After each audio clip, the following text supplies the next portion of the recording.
journey into the dark. When we travel, we want to feel at home. We don't want the sterile, identical rooms of a corporate hotel. We want character. We want history. So, we open an app on our phones and we rent a house that belongs to a stranger. We sleep in their beds. We eat from their plates. We trust that the pictures online tell the whole story. But a house is not just a collection of rooms. A house has secrets, and when you lock the front door of a stranger's home, you have to ask yourself, are you locking the world out, or are you locking yourself in with whatever they left behind? This is Chapter 1, The Architecture of Fear. In the autumn of 2021, a 30-year-old architectural photographer named Daniel booked a 2-week stay at a remote 19th century Victorian home in the Catskill Mountains of upstate New York. He was working on a book about historic rural homes and needed a quiet base of operations. The house was beautiful, but it was massive. 3 stories of dark oak paneling, narrow hallways, and drafty windows. The nearest neighbor was 3 miles down a dirt road. For the first 3 days, Daniel was in heaven. He spent his days driving to local sites and his evenings editing photos by the massive stone fireplace in the living room. But on the 4th night, the house began to feel different. It started with the temperature.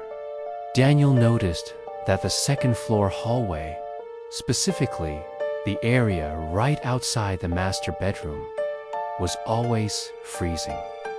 Even with the central heating running, that one specific 10-foot stretch of the hall felt like a meat locker. Then it was the sound.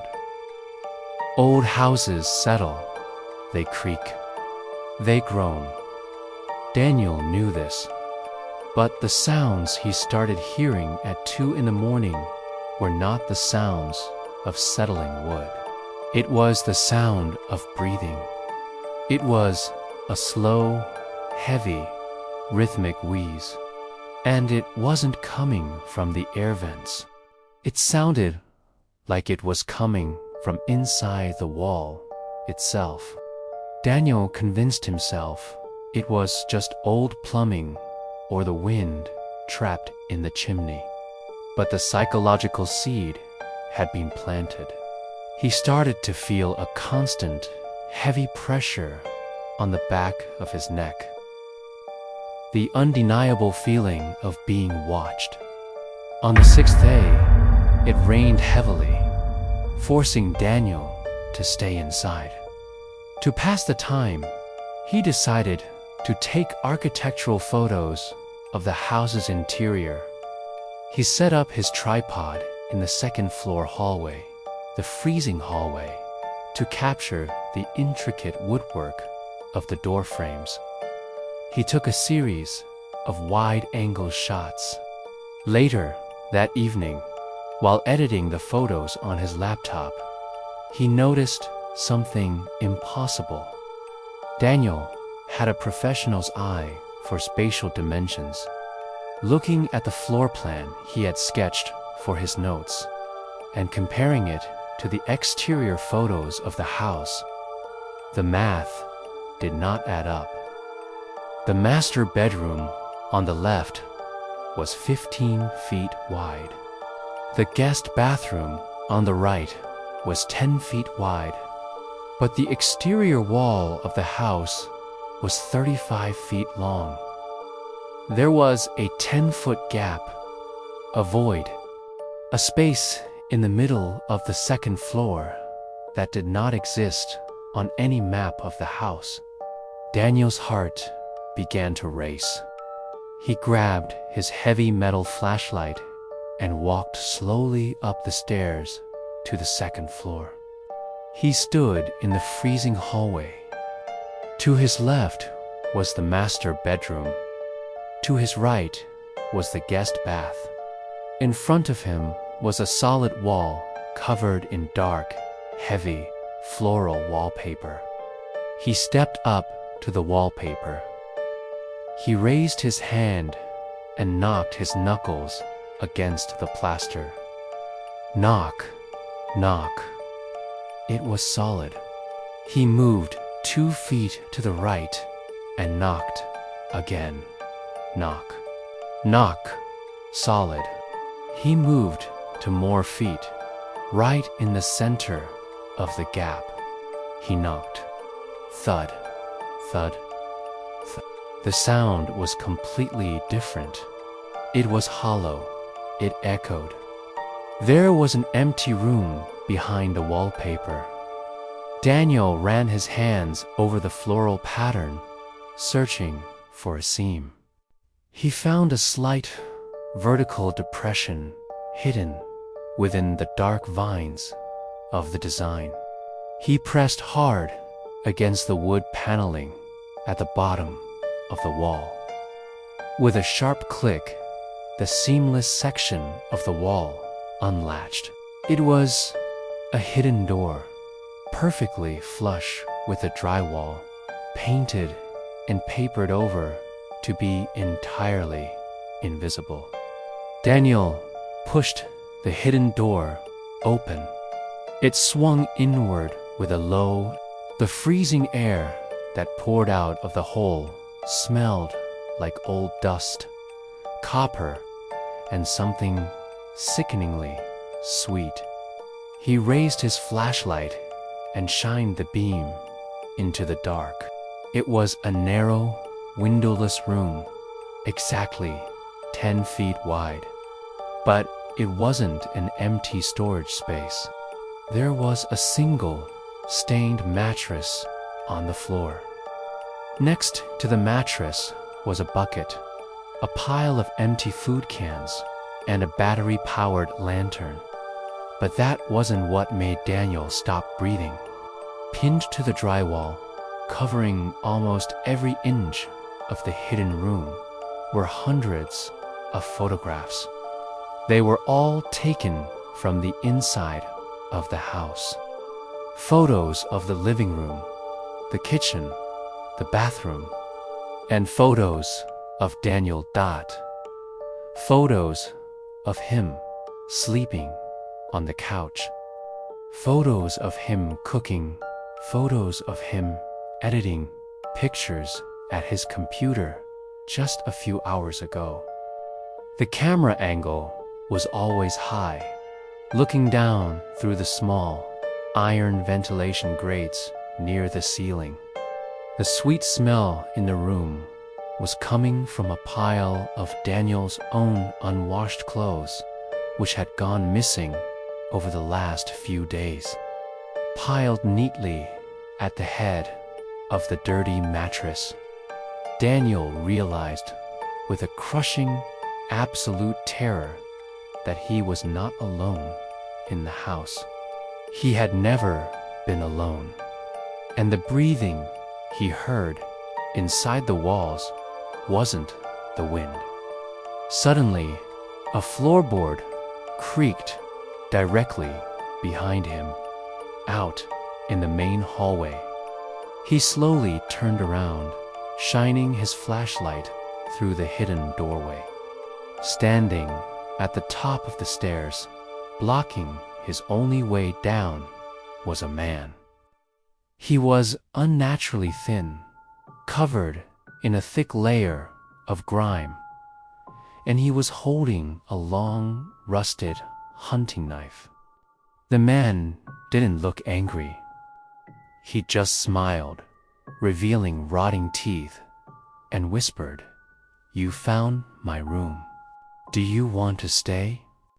When we return in Chapter 2, we will explore another terrifying reality of renting a stranger's home.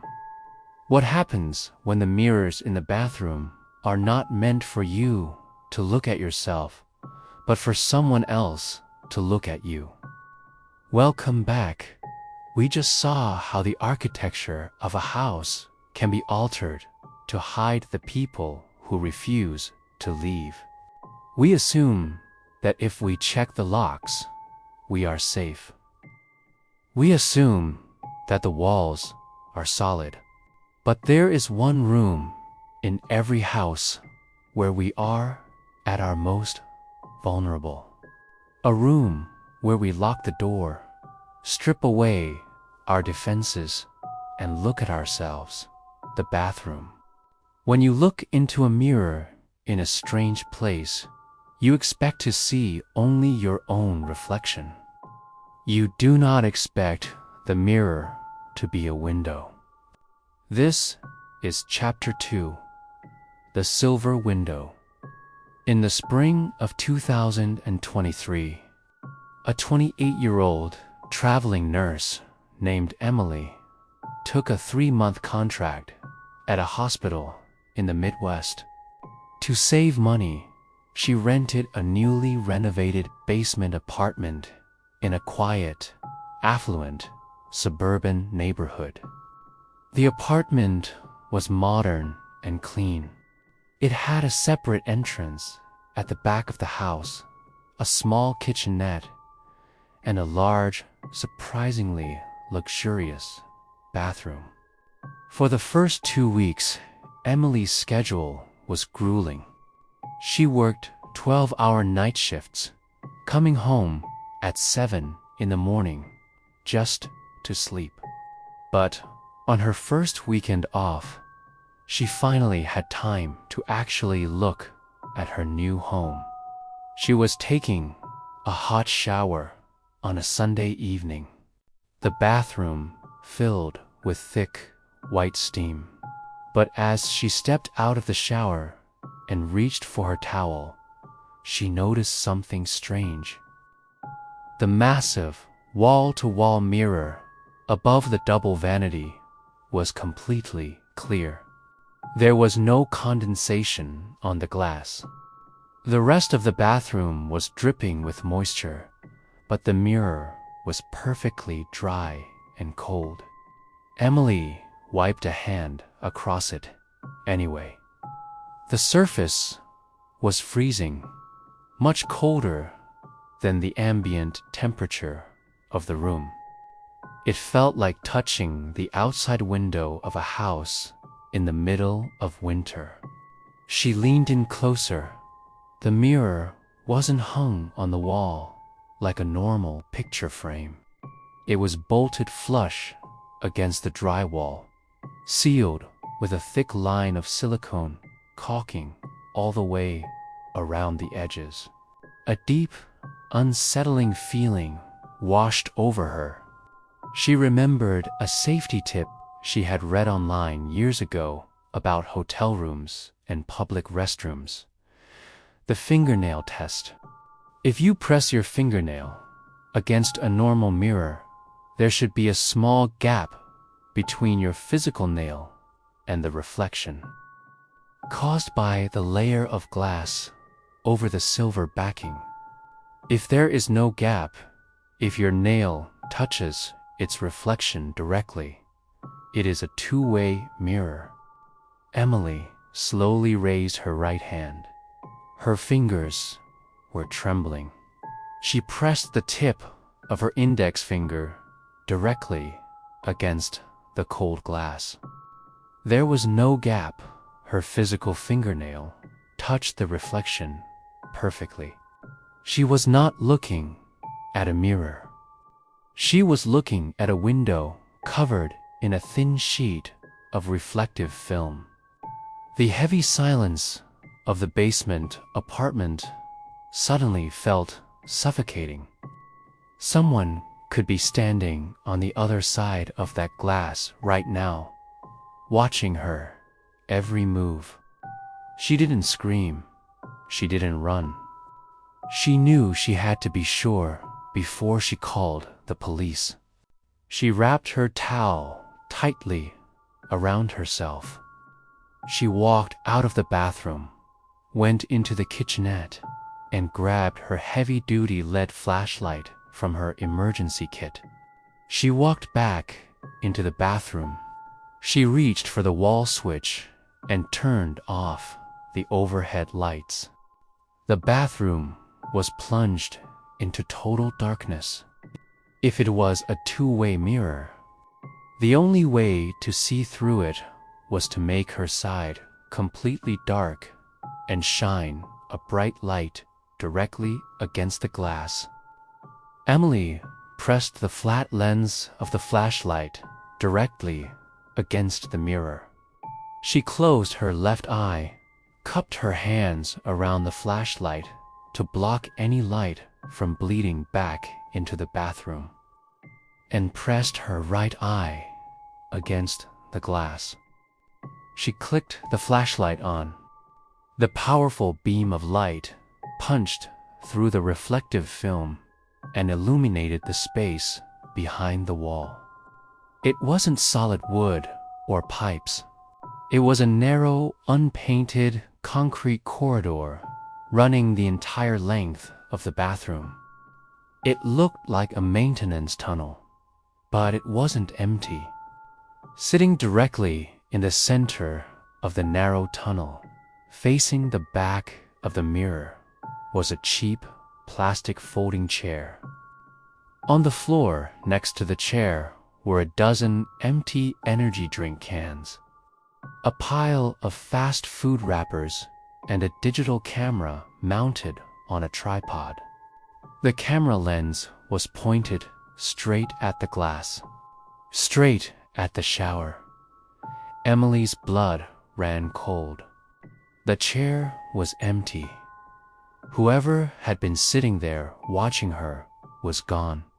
She pulled her face away from the glass, gasping for air in the pitch-black bathroom. She fumbled for the light switch. Before her fingers could find the plastic plate, she heard a sound. It didn't come from behind the mirror. It came from the hallway, right outside her bathroom door. It was the heavy, wet sound of a boot stepping onto the hardwood floor. Step. Emily froze. The front door of her basement apartment had a heavy deadbolt. She had locked it when she came home. Step. The person wasn't just in her apartment. They had come out of the hidden access tunnel while she was in the shower. They were standing right outside the bathroom.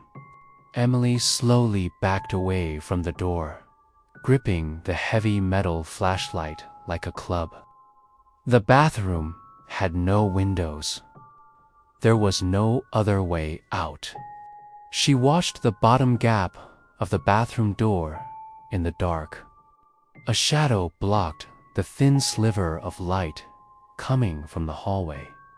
And then the brass handle of the bathroom door slowly began to turn. Click. Emily survived by screaming at the top of her lungs and smashing the heavy flashlight repeatedly against the mirror, shattering the glass and climbing through the jagged hole into the maintenance tunnel, escaping through a heavy steel door that led into the landlord's garage upstairs. When the police arrived, the landlord was gone. His car was missing. But when they searched his house, they found thousands of hours of video footage. He hadn't just been watching Emily. He had been watching every single tenant who had ever rented that basement apartment for the last 10 years. We trust the spaces we rent. We lock the doors and assume we have privacy. But the next time you look into a mirror in a strange place, just remember, you might be checking your reflection, but someone else might be checking on you. When we return in Chapter 3, we will look at the nightmare of the remote cabin.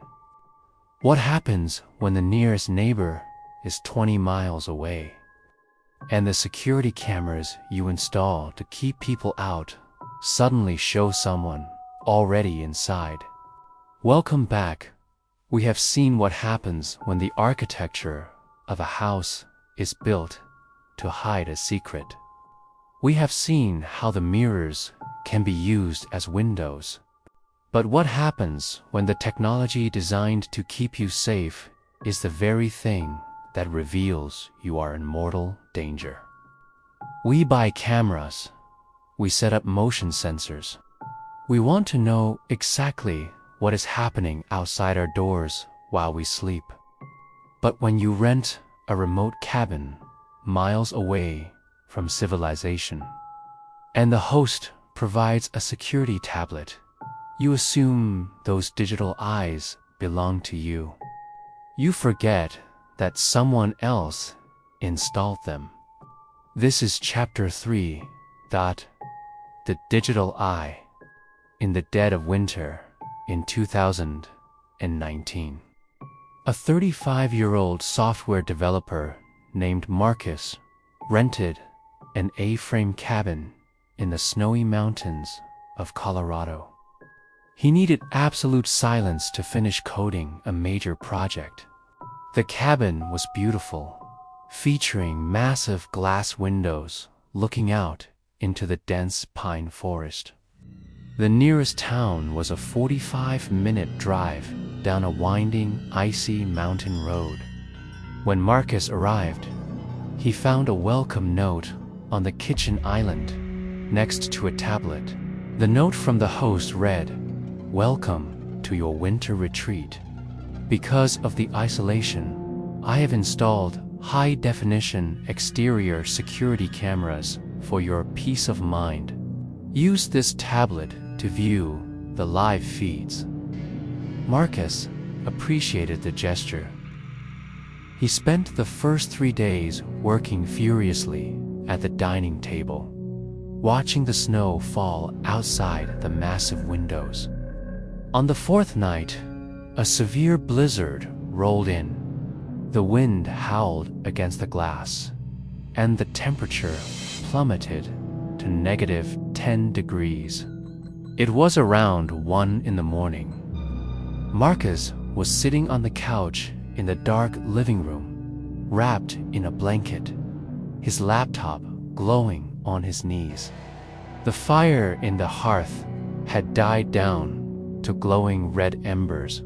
He picked up the security tablet from the coffee table just to check the snow accumulation on the front porch. He opened the camera app. There were 4 feeds: front porch, back deck, driveway, and woods. All 4 feeds showed nothing but swirling white snow and heavy darkness. Marcus was about to turn the tablet off when he noticed a small menu icon in the corner of the screen. He tapped it. A drop-down menu appeared, showing a 5th camera feed. It was labeled Interior Attic. Marcus frowned. He hadn't noticed an attic access panel anywhere in the cabin. The ceiling of the A-frame was open, exposing the heavy wooden beams. Out of pure curiosity, he tapped the 5th feed. The screen buffered for a moment. Then, the feed loaded in stark, black and white night vision. Marcus stared at the screen. The camera was not looking at an empty, dusty attic. It was pointed straight down. He saw the heavy wooden beams of the ceiling. He saw the dark hardwood floor. He saw the dying embers of the fireplace, and he saw the top of his own head. The camera was hidden somewhere high up in the rafters of the living room, pointing directly down at the couch. Marcus felt his stomach drop. The host had lied. It wasn't just exterior security. He was being watched inside the house. The ceiling was 30 feet high, completely draped in shadow. He couldn't see anything. He looked back down at the tablet in his hands. On the screen, in the black and white night vision, Marcus watched his own digital reflection, looking up at the ceiling and then looking back down at the tablet. It was a live feed. He was furious. He decided he was going to pack his car and leave the moment the sun came up. He didn't care about the blizzard. He wasn't going to stay in a house with a hidden camera. He kept his eyes on the tablet, watching the live feed of himself sitting on the couch. Then something moved on the screen. It was in the background. Behind the couch, Marcus didn't turn around. He stayed perfectly still, his eyes locked on the digital feed. In the black and white footage, the door to the basement, which was located directly behind the living room couch, slowly began to open. A figure stepped out of the darkness of the basement stairwell. It was a tall, heavily built man, wearing a dirty winter coat and a dark ski mask. In his right hand, he was holding a long, heavy, splitting maul, the kind of axe used for chopping thick firewood. Marcus couldn't breathe. The silence in the cabin was deafening. He could hear the wind howling outside, but he couldn't hear the man standing right behind him. On the screen, Marcus watched the masked man slowly raise the heavy axe above his head. The man took a silent step closer to the back of the couch. He was only 5 feet away from Marcus. Marcus knew that if he turned around, he would be dead before he could stand up. He didn't drop the tablet. He didn't scream. Instead, he did the only thing he could think of. He shifted his weight on the couch, pretending to stretch his legs, and casually reached over to the heavy iron fire poker resting on the stone hearth next to him. On the tablet screen, the masked man saw Marcus reach for the iron poker. The man hesitated. He lowered the axe slightly, waiting to see what Marcus would do. Marcus gripped the cold iron handle of the poker. He didn't look back. He kept his eyes glued to the live feed, watching the man's every move. For 10 agonizing minutes, they sat in a deadly stalemate. Marcus pretending to casually hold the fire poker while staring at the tablet.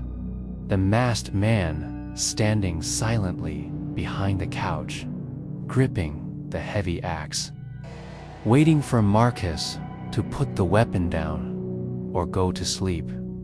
The masked man didn't know that Marcus was watching him on the hidden camera.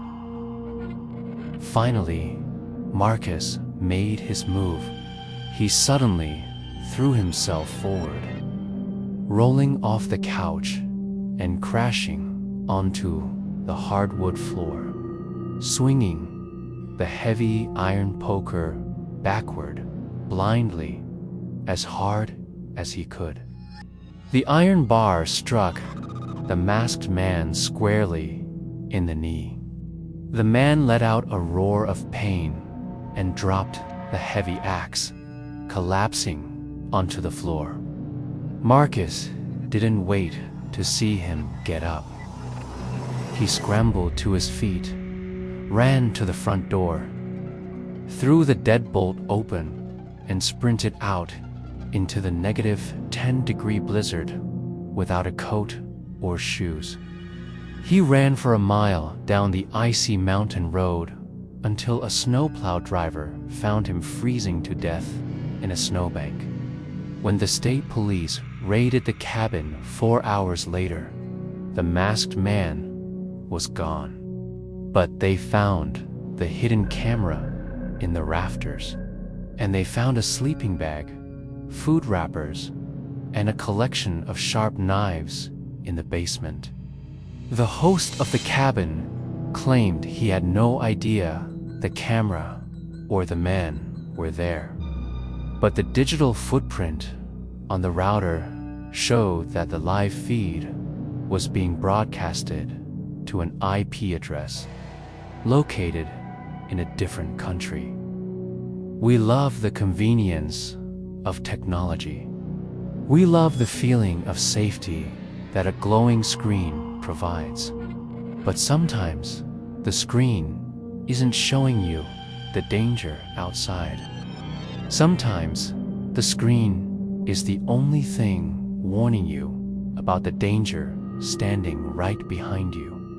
When we return for our fourth and final chapter, we will leave the remote cabins and return to the city. We will explore the absolute terror of the high-rise apartment and what happens when the person living above you isn't human. Welcome to our fourth and final chapter. We have explored the isolated cabins and the hidden rooms of old Victorian houses. We associate true isolation with the deep woods or the empty desert. But there is a different kind of isolation in the modern world. The isolation of the city. You can live in a building with 1,000 other people, separated only by a few inches of drywall and concrete, and still be completely alone. When you live in a high-rise apartment, you trust the structural integrity of the building. You trust the security in the lobby. But you never really know who or what is living in the empty spaces between the floors. This is Chapter 4, The Crawl Space Above. In the winter of 2022, a 25-year-old graphic designer named Maya signed a lease for a beautiful, modern apartment on the 30th floor of a newly constructed luxury high-rise in Chicago. The building was so new that only the first 30 floors were occupied. The top 10 floors were still under construction, completely empty and locked down. Maya loved the apartment. The view of the city was breathtaking, and the heavy concrete walls made the space incredibly quiet. But after her first week, the quiet was broken. It started in the bedroom. At 3 in the morning, Maya woke up to a faint, rhythmic sound coming from the ceiling directly above her bed. Scratch, drag. Scratch, drag. It sounded like someone was pulling a heavy sack of wet sand across the bare concrete floor of the empty apartment upstairs. Maya knew the 31st floor was supposed to be completely vacant. The elevator required a special keycard to even access the construction levels. She assumed it was just an animal, a raccoon or a large rat that had found its way into the ventilation system. She put in earplugs and went back to sleep. But the next night, the sound changed. It wasn't just dragging anymore. It was mimicking her. Maya walked from her bedroom to the kitchen to get a glass of water. As she walked across her hardwood floor, she heard a heavy, corresponding thump from the ceiling above her. She took 3 steps. Thump, thump, thump. She stopped. The sound above her stopped. She took 1 fast step backward. Thump. Whatever was up there wasn't just wandering around. It was following her. It was tracking her movements through the floorboards. Maya was terrified. She called the building manager the next morning and demanded they check the 31st floor. The manager assured her the floor was locked and empty, but promised to send a maintenance worker to inspect the air ducts. That evening, Maya was taking a shower. The bathroom was filled with steam. Suddenly, the heavy metal grate of the ceiling exhaust vent plummeted downward, crashing into the porcelain bathtub mere inches from her feet. Maya screamed and jumped back. She looked up. Where the vent cover had been, there was now a dark, square hole leading up into the building's central ventilation shaft. The bathroom was dead silent. Only the sound of the running shower. Maya wrapped a towel around herself. Her heart was pounding. She stepped out of the tub, grabbed her phone from the sink, and turned on the flashlight. She slowly pointed the bright LED light up into the dark, open vent in the ceiling. The shaft was narrow, made of dusty, unpainted sheet metal, but it wasn't empty. Hanging upside down inside the vent, gripping the metal sides with unnaturally long, pale fingers, was a man. He was filthy, wearing rags that looked like they had been stolen from a construction site. His skin was the color of old ash. He wasn't looking at the light. His head was turned completely sideways, his wide, unblinking eyes staring directly down at Maya. He didn't blink. He didn't breathe. He just smiled, a wide, terrifying grin that stretched too far across his face. And then, from inside the dark vent, he whispered in a raspy, dry voice, "I like your shampoo." Maya dropped her phone. She ran out of the apartment, down 30 flights of stairs, and straight to the police station. When the police searched the 31st floor, they found a nightmare. The man had been living in the crawl spaces and air ducts of the building for months. He had drilled tiny holes through the concrete floors of multiple apartments, watching the tenants below him. He had stolen food, clothing, and keys. He knew the schedules of every single person living on the 30th floor. And he had a collection of heavy hunting knives hidden in the duct directly above Maya's bed. The police never caught him. By the time they breached the construction level, he had slipped down the garbage chute and vanished into the city. We build massive towers of glass and steel. We surround ourselves with locks and security cameras. We think that living high above the ground makes us safe from the monsters in the dark. But sometimes, the monsters don't come from the street. Sometimes they are already inside, living in the walls, crawling through the vents, just waiting for the vent cover to fall. Thank you for joining me on this 1-hour journey into the terrifying reality of hidden rooms and absolute isolation. If you made it to the end of this documentary, let me know in the comments which of these 4 true stories gave you the worst chills. If you want more deep dives into true horror, stalkers, and the things that go bump in the night, make sure to hit that subscribe button, turn on notifications, and leave a like. Always check your mirrors, always lock your doors, and I will see you in the next nightmare.